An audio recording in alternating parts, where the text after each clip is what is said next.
Hi, I'm Gaia, and this is the Dutch Refresher. Welcome back. This is a project in collaboration with Baismag and BaisWave, the radio and the magazine of our bachelor. And today we're with Thomas Karmarker. Thomas, would you like to introduce yourself to our readers and listeners? Yeah, of course.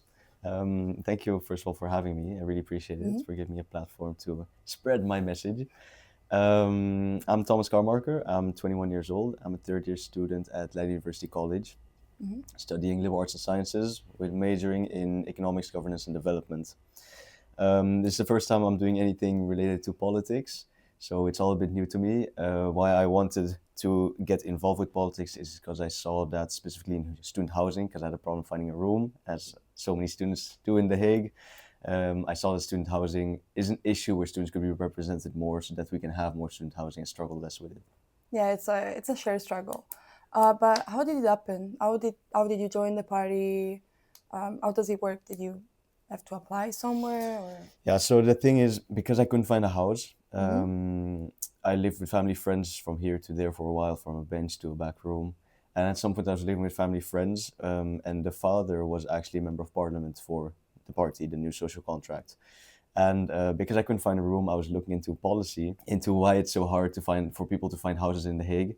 And one night I was ranting at the dinner table. I was like, this is ridiculous, that's ridiculous. He said, if you really want to do something about it, you can join our team. And from conversations with him, I knew that I can get behind a lot of the values of the Nieuw Social Contract. So I said, let me meet the team and see how it goes. And then here we are. That's great. Okay, we're gonna talk a little bit about your party's program. And then I have four points that were brought up by students. Yeah. By other fellow students. And we're gonna see how you can address them. Yeah.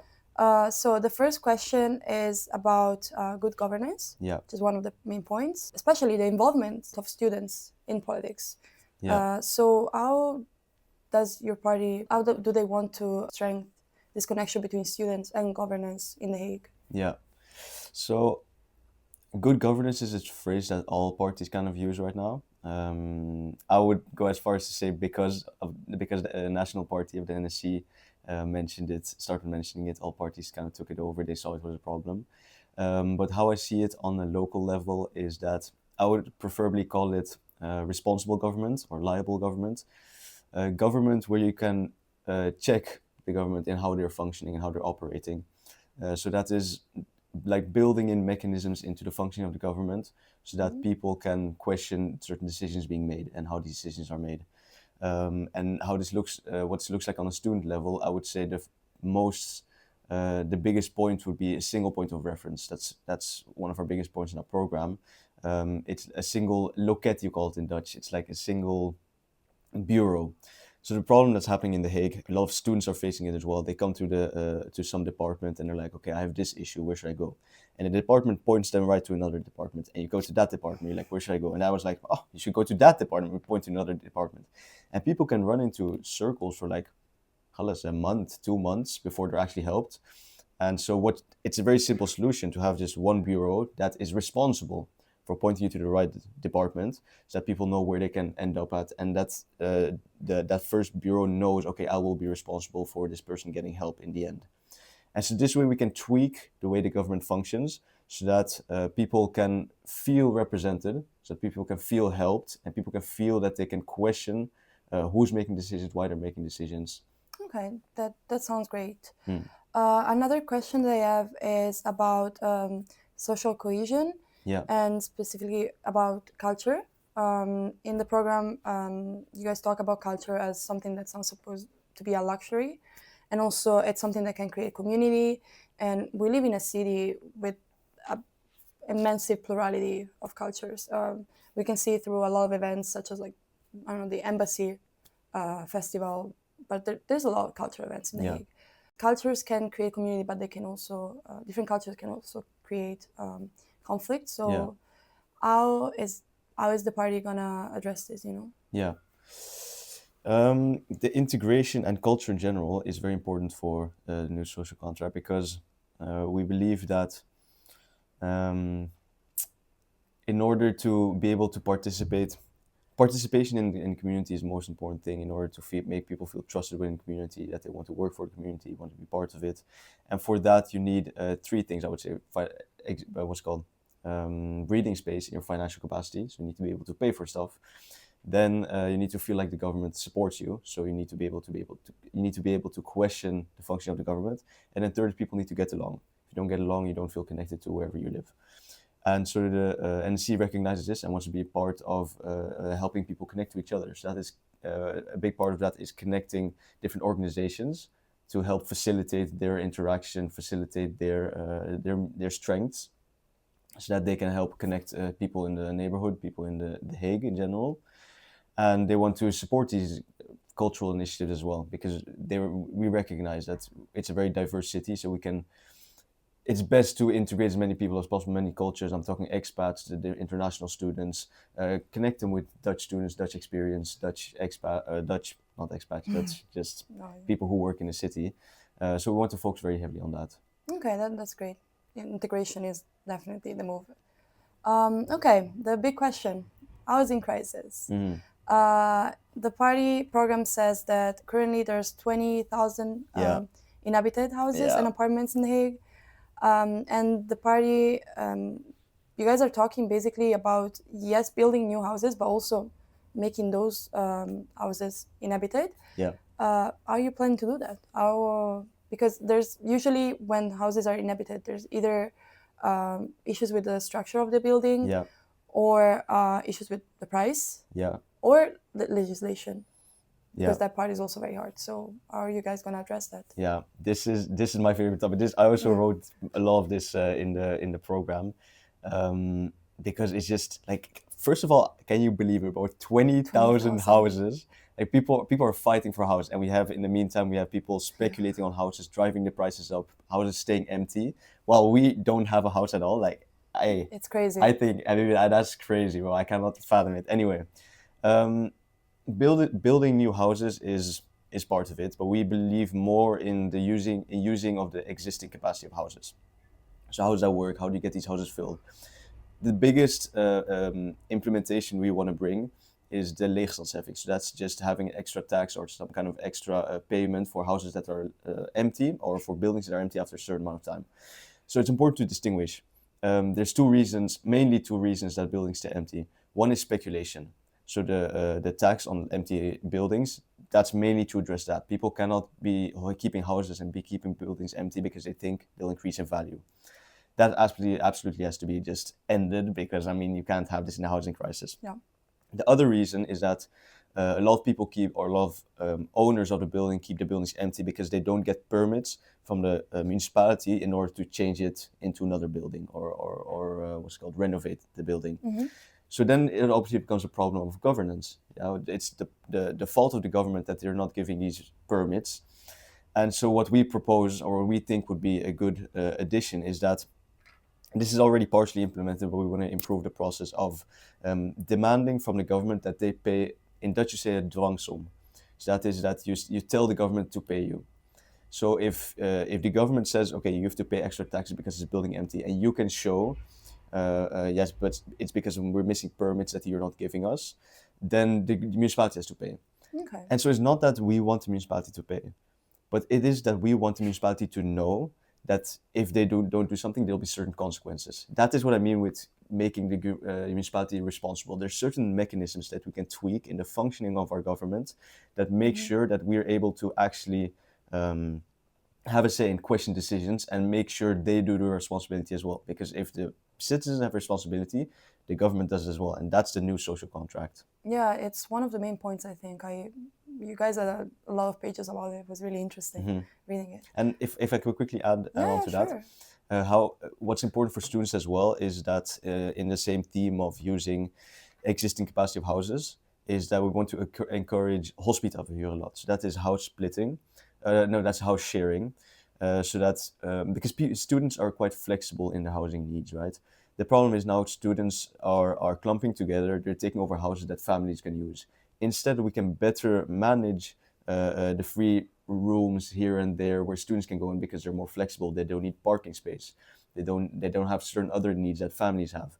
And then you can better allocate these empty houses, these pockets actually, and fill them with students. And that way you decrease the pressure on the housing market for everyone, and also for students, because often it ends up a lot cheaper than the exorbitant prices we're paying now. Yeah, definitely.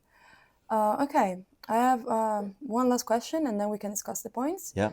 The last question is about a clean and safe municipality. Of course, you guys are focusing both on the ecology part of it. So, like, I mean, as I said, a clean municipality, a clean city. Yeah. But let's talk about the safetiness. Yeah. As far as I can see, there's growing crimes. Yeah. Also in femicides, not just. There was a big femicide scandal. Yeah. So how are you guys planning to make the city more safe for everyone in general, but also for women, which I would say we are the main target? Yeah.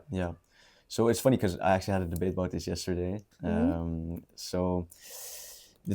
There's two different kind of issues here.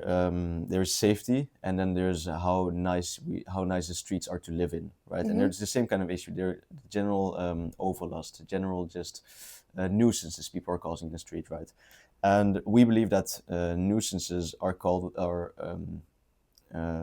they appear, right, or people cause them when they don't feel proud of their neighborhood, when they don't feel connected to their neighborhood. People would just throw trash on the neighborhood if you don't really care about the neighborhood, right, that you live in. Then you're just gonna throw the trash. So we want to really address this, that people feel connected to their neighborhoods.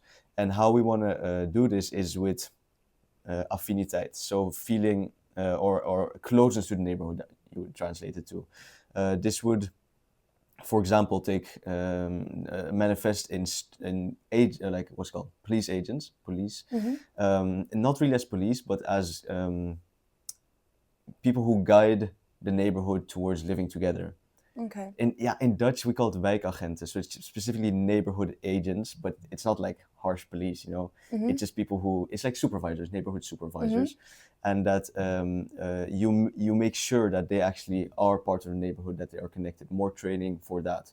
So other parts in The Hague will be like, we need more police, and see will be like, we need to train our police, we need to train them differently to actually be able to better respond to mental health crisis that we're seeing in the city, to youth that feel like they don't have a place, so they're just sitting on the bench in the park smoking and making everything a problem for everyone, playing loud music. We need to train our people, train everyone better, not just police, but also offer courses to other first line responders to respond better to the challenges that we're seeing, because currently something is going wrong. And then the other part is, for example, that schools, currently there are big boards that are deciding over all the schools. We want to make the schools be able to decide over themselves, so they also are part of their own neighborhood. And these are all measures that we can take by connecting, for example, the schools to the neighborhood supervisors, to the local business people in that area. I think the government has a facilitating role in connecting those people, so that people know about their neighborhood. Okay, this neighborhood is a neighborhood where people collectively come together and try to confront the issues that are facing it. Okay, that sounds amazing. We have then the 4 points. Yeah. These points are third spaces, which the youth really needs them. Yeah. Affordability, Dutch classes, and recycling. I mean, sustainability in general, but I've had some requests from students and some questions about why recycling is not a thing in The Hague. At least it's not as big as in other countries. Specifically, I can see recycling happening, for example, at our university, but not in households. Yeah. People don't really divide their trash here. Yeah. So, the floor is yours. I find it a bit tougher because we didn't write specifically about this in our program, right? We did write about recognizing the importance of climate change specifically, because in The Hague, actually, a lot of money goes to adaptation, goes to fixing stuff that's broken because of, The Hague gets a lot of waterfall, and because it's very low under the sea level. So a lot of parts of The Hague, like in certain parts of the year when there's a lot of rainfall, are just inaccessible. So The Hague is paying a lot of money in order to fix all of these things that are broken, instead of preventing the actual problem, and instead of working towards a larger solution, which is hopefully solving climate change, right? And be part of that solution. In terms of recycling specifically, Because we recognize the need to address climate change, I would say that again, it's hard because we don't have it in this program, so I don't want to promise anything. But in this case, I personally believe that it would be a big issue and would actually contribute to people feeling more connected as well if they know from each other that they're recycling as well. I think that the Hague municipality could encourage it more. Yeah, Okay. definitely. What about third spaces? Yeah. So third spaces, should we first like define third Okay. spaces or anything? For example, let's talk about spaces where people can reunite without having to spend money, without having to, so like libraries or parks. This actually got brought up by me by one of my friends. She's Belgian. There's a lot of Belgians in the Netherlands. Yeah. And she was complaining that compared to Belgium, apparently there's less third spaces in the Netherlands. Yeah. She brought me up the example of free study spaces in Brussels. Her and other students as well that I discussed this with, they were telling me that they would like to see more places where not just the youth, but like everyone can reunite without having to, spend money on it. Yeah. I think there's two parts to it. One, we don't want to spend money on it. And two is that this is not a place that you're either living at or working at for students studying at. It's a third space. So neither one of those two functions. And the Nieuw Sociaal Contract, NSC, my party, believes a lot in libraries as meeting spaces. So we want to encourage a lot the use of libraries, maybe renovating them to have larger rooms so that they can hold events as well. We believe libraries should be places where people know they can go to if they want to connect to other people. And libraries pretty much all the time are free because they're hosting events to educate knowledge. They also get, the thing is, in the municipality in the Netherlands is like an executive branch of the government. So they just pretty much do what the government tells you, and they have little leniency in what exactly they do or how they do it. And to organize public spaces is quite hard, but the government also recognized that libraries serve this very important function. So we think it's more realistic to lobby with the government to give us more money for libraries as third spaces. I think that's a good place to start first. People knowing that the library is a place where you can come to connect. And this is for Dutch people, but also for internationals. Language courses can be given there. Intercultural events can be held there. So that people can just, interact more with each other and then integrate and hopefully promote a better, healthier environment to meet each other. Yeah, especially because libraries here actually have different roles. I come from a country where libraries are just silent places where you can study. Yeah. So I was very surprised to see that here people actually host events. Yeah, sick. There's people playing music, Yeah. Which it was confusing at the beginning, but still, it's really, really nice. Okay, the last point was about affordability. You already talked about it a little bit. So as we said, one of the three pillars we think that people need to feel connected to The Hague and connected, and people need in order to find trust in each other and connect with each other, is breathing space in your financial capacity. We believe this starts with housing. Housing is such a big part of our budget. So that's the first thing that we would focus on, absolutely getting these prices down by using the existing capacity of houses. Okay, that's great. Thank you so much, Thomas, for being here. Do you maybe want to say one last message to our listeners and readers and possible voters? Do you want to? Well, first of all, thank you for having me. My last message would be, just go vote. Yeah, bro, not even for us, but just go vote in general. The Hague have, like, in certain neighborhoods, just 20% of the people go vote, which is wild. That is crazy. So just go and vote, exercise your democratic rights. If you believe or if you agree many of the points that I have explained here, you can vote for us. But in general, bro, just go vote. Thank you so much. Thank you.